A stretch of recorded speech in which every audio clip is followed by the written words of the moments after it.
Good evening, everyone, and welcome to the Rotary E-Club of District 7710.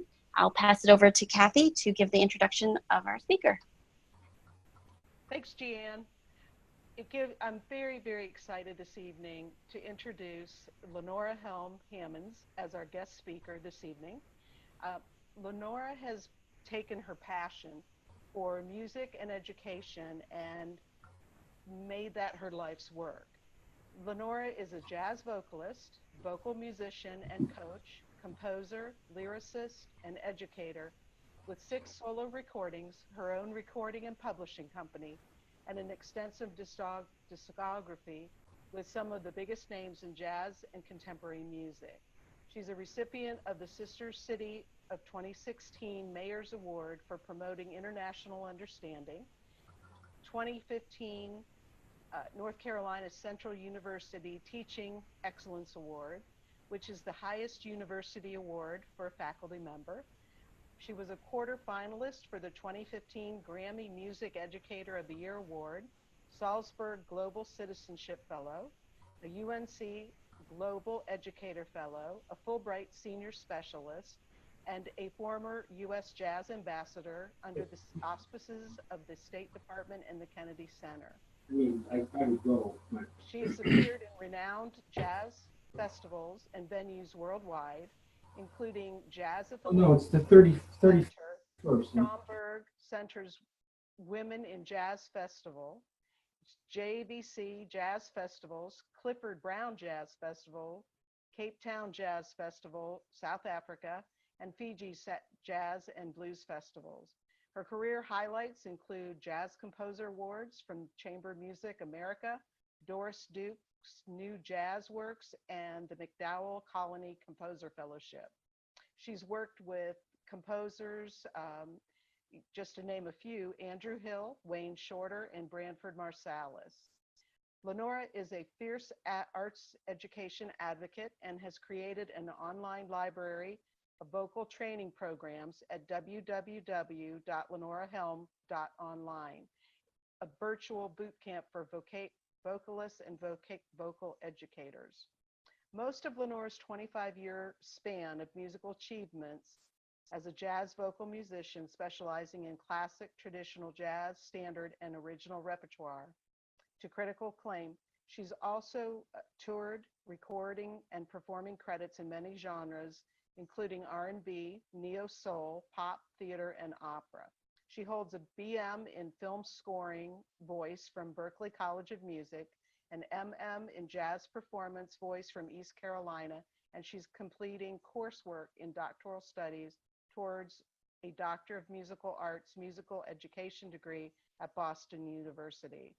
Lenora is an assistant professor in the Department of Music at NC Central in Durham and directs their NCCU Vocal Jazz Ensemble. So please join me in welcoming Lenora to our program this evening. Lenora? Thank you so much, Kathy. I appreciate that.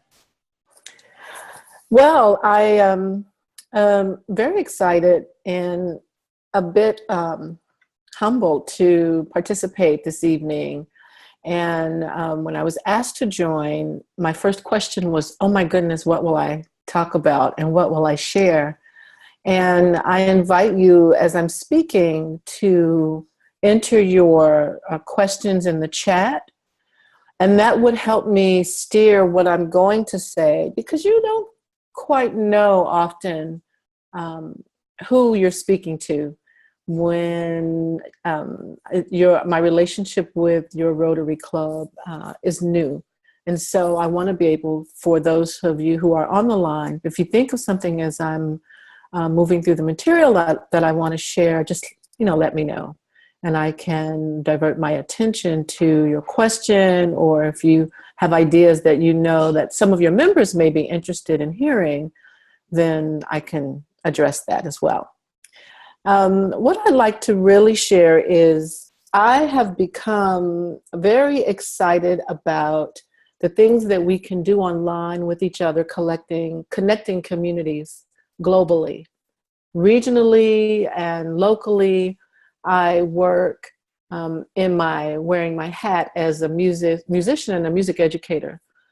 But in my travels, I have wanted to find a way to make those experiences stay as long and last as long as possible. And what I've found is that the internet is not only a way for us to use it personally or as a tool in our businesses, whether it's in a classroom or in your office, in your own office space, if you're an entrepreneur, if you're self-employed, or if you wear many hats and have many slashes in the work that you do in the world, you may not be aware of how you can expand your reach and expand your service when you use the availability of all of the people that are online.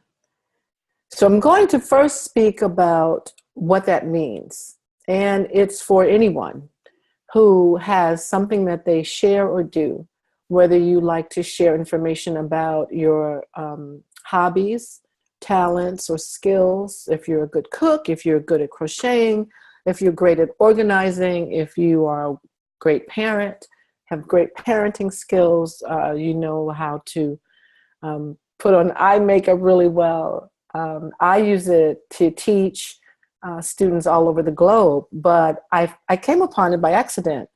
And now it is a niche field that kind of combined internet marketing and all of the ways that people consume information.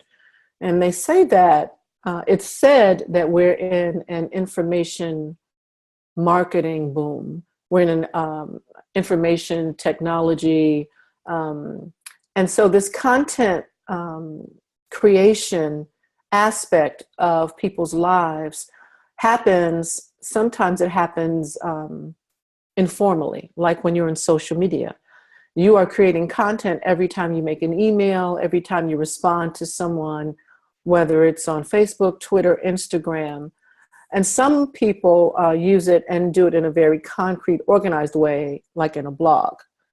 But I found some really interesting statistics about how we work online and why that should be interesting for every single entrepreneur and every person who is in business or is seeking to really use their knowledge to help people and to serve in their community in the sense of helping people. I heard you mention something at the beginning of the meeting about helping and installing a drip irrigation or getting people to assemble to help others in doing, they're going to meet at a dinner and have sushi, my favorite meal. And, you know, everything that you do in a community sense, in a communal sense, can be done online. So, for instance, as of 2015, humans' attention spans are just 8.2 seconds less than a goldfish. The average watch time of a video is 2.7 minutes. Videos under 1 minute retain 80% of their audience. Videos 2 to 3 minutes in length retain about 60% of their audience. Videos 5 to 10 minutes in length only retain 50% of their audience. So the shorter the video, the more people are going to watch.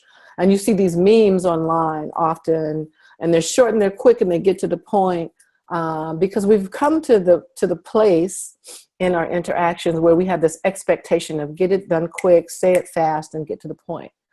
75% of mobile watchers complete a video compared to only 25% of desktop watchers. And 52% of mobile search is for videos. And that's important because of the 7.5 billion people there are on Earth. You know, you have more than half of the world has mobile phones. And that means that the viewership and the reach for your ideas is really vast. So what can we do with that? What do you need to know about creating content about taking your tools, your services, and putting it online. You may be very overwhelmed at the thought of how to create that and may not feel a need for it. But let me share a couple of things with you and tell you kind of the genesis of how they came to be. And you may have some ideas about that. And then I'll talk about what it means, what are some of the key points you need to do to create something that you would put online. Okay, I'm going to share my screen now, and this will be a PowerPoint that I used to have a webinar about for vocalists who wanted to increase their income and know what to do. And this is from my company, Vocal Jazz Online, and this was part of a webinar that was at the end day of a 1-week vocal jazz summer camp. Let me see if I'm able to manipulate it from here too. Okay, so this is the first screen, and I think someone has their mic on. And I made a PowerPoint just dragging and dropping in information, my logo, and went from there. It was pretty easy to do. You want to have pictures to grab the attention of the eye, because again, those beginning statistics, you easily lose your attention span. And one of the things you can do when you're putting together a webinar or PowerPoint is encourage people to get and watch to the end. And so as a way to enhance people's viewing experience, but also to have them have some anticipation if they stayed the course and listened to the entire PowerPoint, that they would get a special ebook. And so I used pictures from some of my travels. This was a concert in Aruba. This was me teaching a workshop, a community workshop at BU Cafe. These are my students at NCCU. And this is a group of community vocalists I work with in Aruba. I work with them online every week. And basically the premise here was to ask them about their voice, what they thought about their singing. Do they have a deeper, do they know their why? Because one of the things to make your audience aware of is why they're doing something. Why would they be getting together to build a house, a Habitat for Humanity house for someone in their community whom they've never met? Why would they focus on working on galvanizing the efforts so that something in the community that impacts everyone? What is the why? And so pictures and like a little bit of text about what you're trying to say. And using colors, using different colors, not having it just black and white.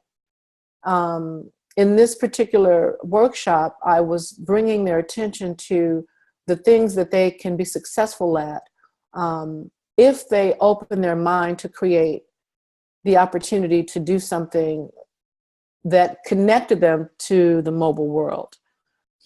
And I wanted them to know about being tooled and well prepared, working in community and using your talent to serve. And this is not just pertaining to being a musician or working in the arts. This is really for any field.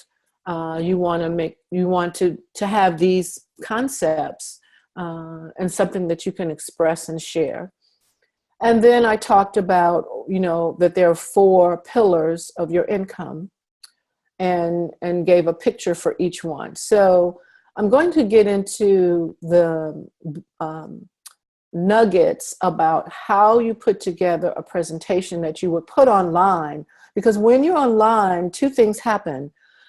People are so used to seeing video and pictures that when it's flat and no one's talking, if this were just music behind it or a recorded voice and no one saw the face, you can see my face here speaking, so you can be a little more engaged knowing that there's a live human person. But some people do a video presentation and it's just pictures and it's just voice and maybe text. But if you add pictures, you continue to keep the engagement of the viewer. And I just went through this talking about what are the 12 streams of income for vocalists and the areas that they can make money in the different niche places with their talents. If they were a singer, if they were someone who composed, if they were an instrumentalist. And I went through the different ways that you actually can say, if you wanted to have a certain amount of income, you break those different tasks and skills you have down.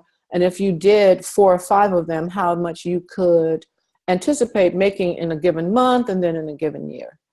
And so this was, and then it went down to a lot of these things are very specific to music, but they can be formatable for any field. You can have 12 streams of income as a writer, 12 streams of income as someone who does cooking, someone who has skills in fixing cars or writing resumes. So I just invite you to think, and peel away the layers of what you know. You'd be really surprised if you write down one task and all the instructions in one task, how many PowerPoint panels it can make. And then pictures at the end, talked about them needing a system. Then we just went through needing a belief and needing a mentor and putting that together, leading them to look to Vocal Jazz Online and LenoraHelm.online for more information of how to do that. And that was the end of that. And then we had a number of speakers, and each one of these speakers were earlier in the week. And that was kind of just a wrap up. So that was that way. I used PowerPoint to introduce the services I have online and introduce a way for the singers to know what kinds of areas that they could go into, because students or people who are learning a skill, they want to learn the skill, but often they don't know what happens after they learn how to do it. Some people, I have a lot of students who, as a bucket list, they want to play piano. They're retired and they want to sing. And they say, well, I've always wanted to do this, and haven't really thought, what are the next steps after that? So, those kinds of, those are some of the things that you can share with people online. Then another thing I had to do was share, create a lesson for a group of educators that were my international, why am I getting that again? That were my international colleagues. Let's see, sometimes this happens when I share something and I have to get rid of it. And okay, now that should let me share this like I want to. I'm talking myself through that. Okay, so this is New Time Conference, was a conference I attended in Denmark last summer. And several of my colleagues there were from different parts of the world, Finland and Latvia and different parts of Europe, London. Some were from, just a couple were from the United States. And we decided that we wanted to create a way for us to teach each other once we went back to our home institutions. And we created this thing called the Toolbox.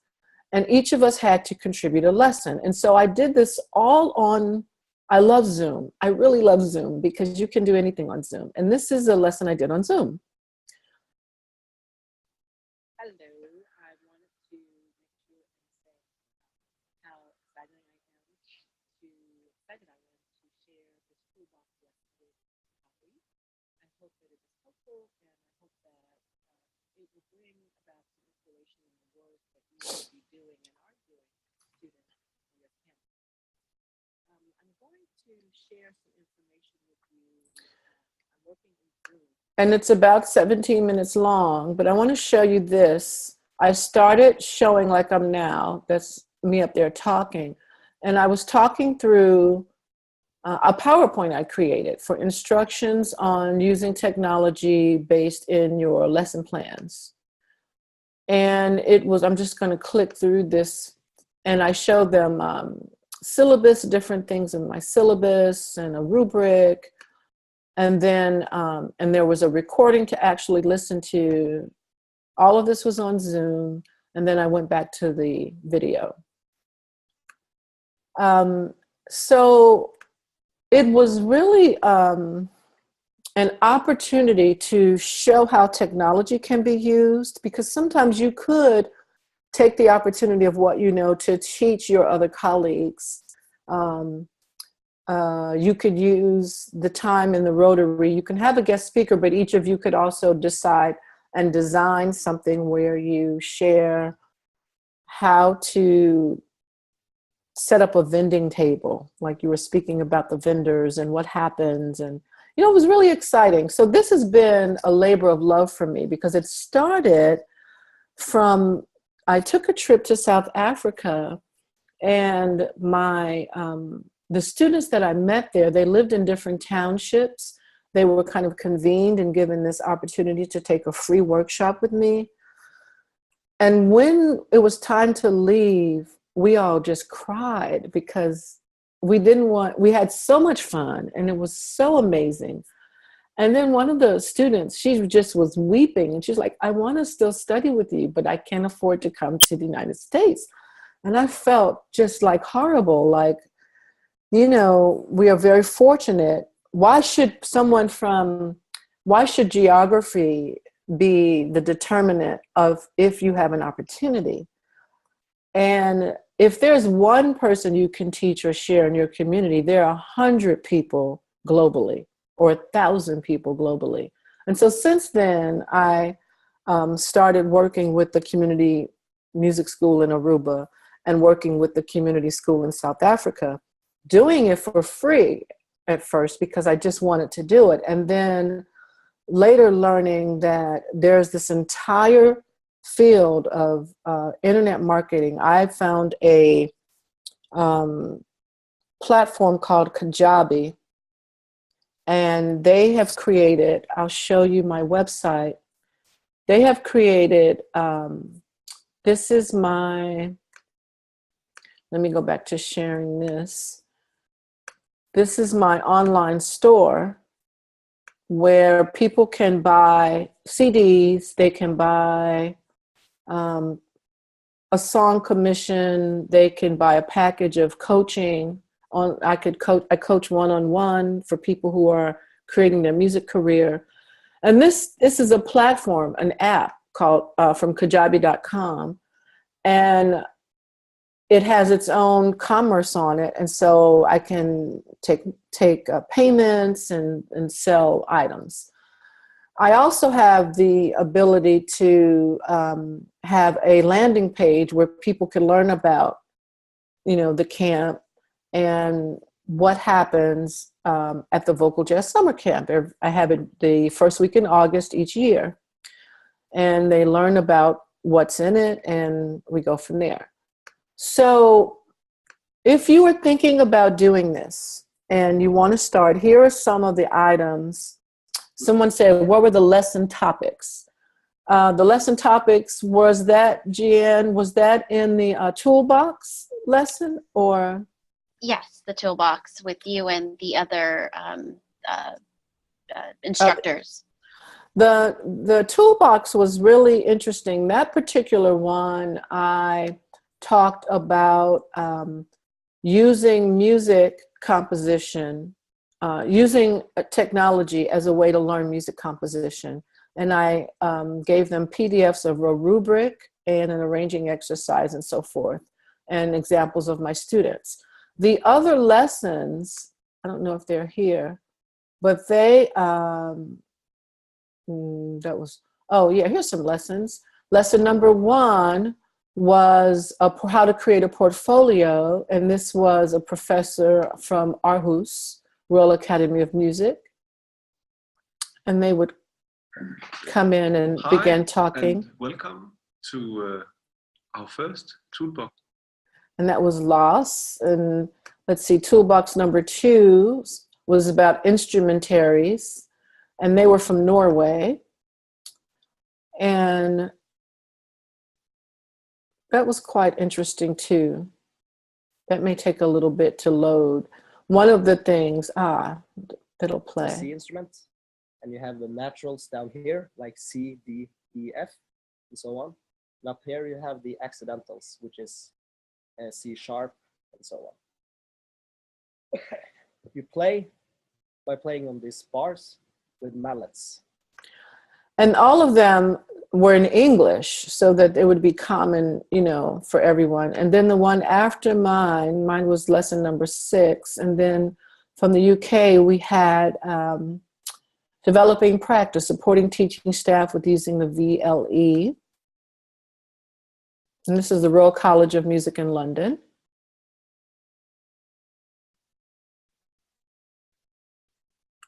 Welcome to this New Times Toolbox lesson from the Royal College of Music in London.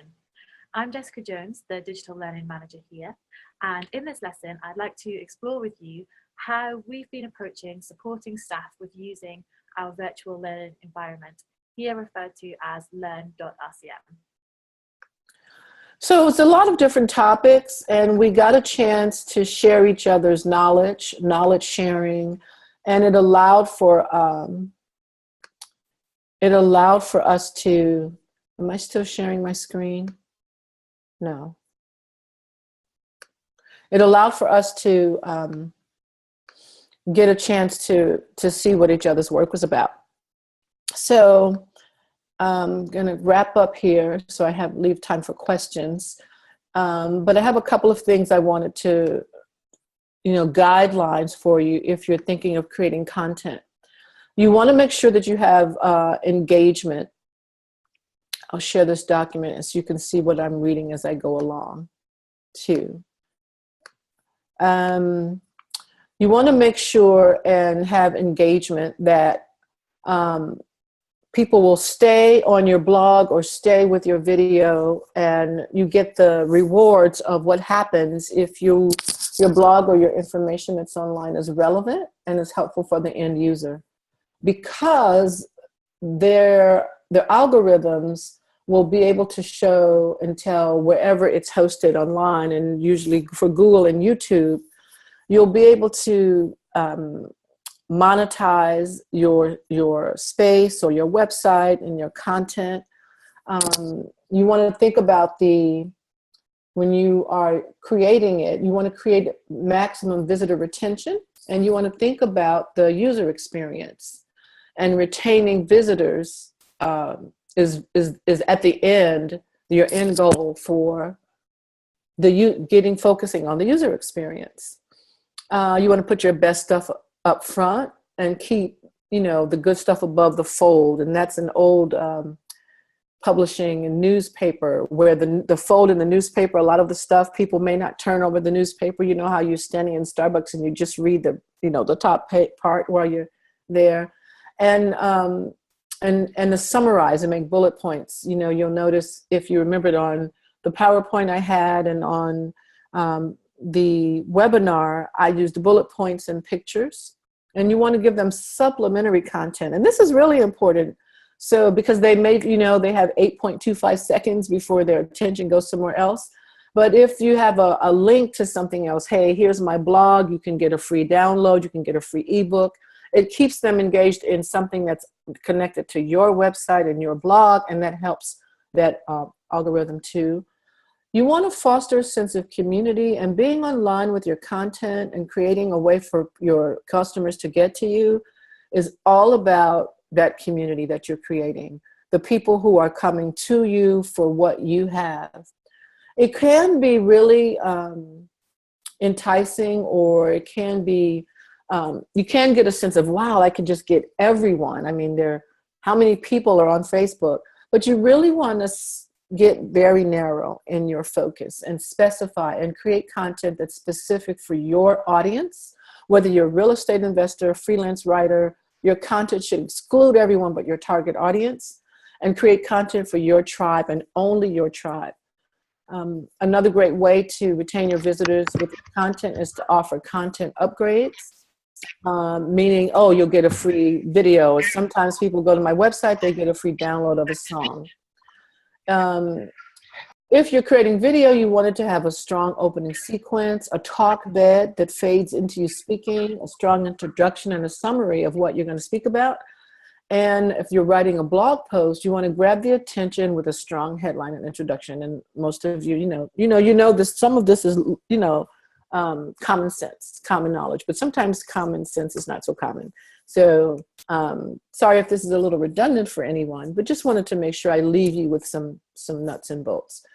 And without the proper content architecture, you are relying on the visitor to wade through your content. So bullet points, a table of contents, all of those are important for your readers. And curating your content is like designing the perfect job resume. You may have great experience, you may have done a lot of great things, but how will that person really get to the meat of what you want them to know and pay attention to? So that's pretty much the gist of what you need to think about, and that's it. Any questions or thoughts, or let me know what you're thinking. Hi, Lenora. This is Rich. Can you hear me? Ah, yes. Hi. I just have one question, and it refers back to something you talked about early in your presentation. Thanks very much. Enjoyed everything. And I especially enjoyed the part where you talked about the 12, I don't know exactly what words you used, but the uses that people can put their skills to, your students. Yes. And I appreciate that, especially because I'm of that age where when I went to university, the professors filled our heads with what they thought was great information, tried to make us as smart as we could, and then said, now get out of here. Just go and do whatever you're going to do, and didn't really help us with what we're going to do in the outside world. So I appreciate that aspect. But I'm especially interested in how you came up with 12 specific ones, and you said that for your music students, and then you said even those who are doing have any particular skill, whether it's cooking or whatever, you can find 12. Why 12? Is there something special about 12, or because you used it twice? If it had just been the one time, I wouldn't have wondered, but you used it twice. I suppose that's 12-ish. Is that correct?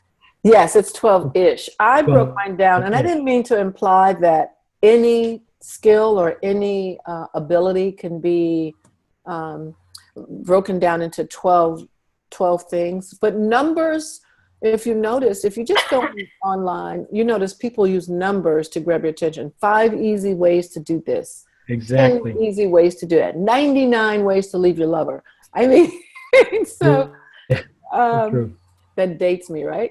So I think that I used 12 because there were 4 pillars, foundational elements of being able to earn your income. And that's, live recordings, live performances, recorded performances, publishing, and merchandising. And I picked 4 jobs or 4 income streams under each of those pillars, and it made 12. Okay. Your field can probably be just something different. But what I appreciate what you shared is true. I think, I don't remember who said it to me, but it's something that I think about in my work, in that it's not about what you're teaching, it's about what they're learning. Mm. And so they could be in your classroom, and you could feel like you're just laying it out there, giving them like the hottest classroom lesson ever. But can they get a job? And in the arts, we're always having to defend, especially in this era of STEAM is everything, that the arts and humanities are important because they are what make us human.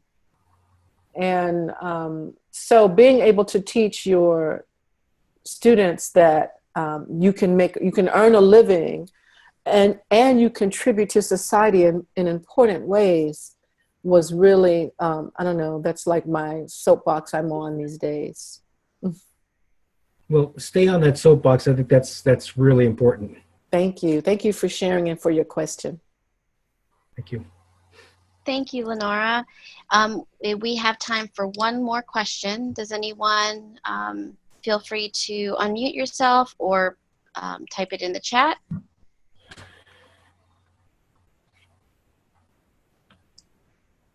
Thank you, Kathy.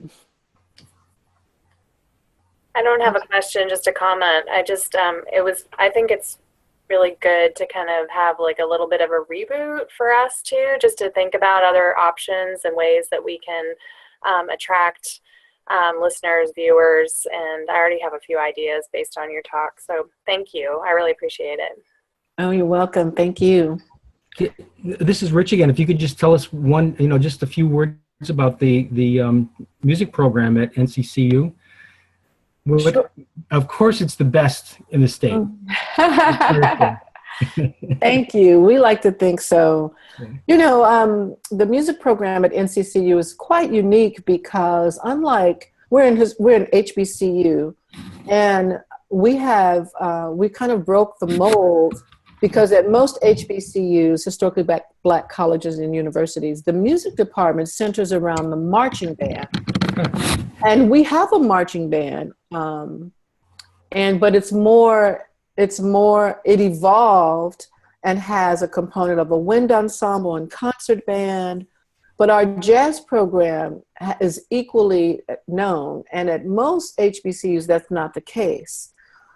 So that's one thing. And so our jazz program was able to grow and flourish because we had the commitment of Dr. Ira Wiggins, who's been there for 30 years this year.